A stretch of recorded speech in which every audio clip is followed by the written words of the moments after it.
Focus ka sa sarili mong buhay. Huwag kang makialam sa buhay na may buhay para wala kang maging kaaway.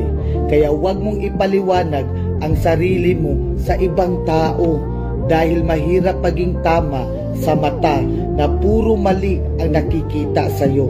Kaya huwag ka kaagad maniniwala sa mga istorya dahil mabilis kumakalat ang kasinungalingan kaysa katotohanan. Kaya kapag nanira ka na walang basihan at gumawa ka ng kwento na walang basihan, inggit at chismosa ang tawag sa iyo.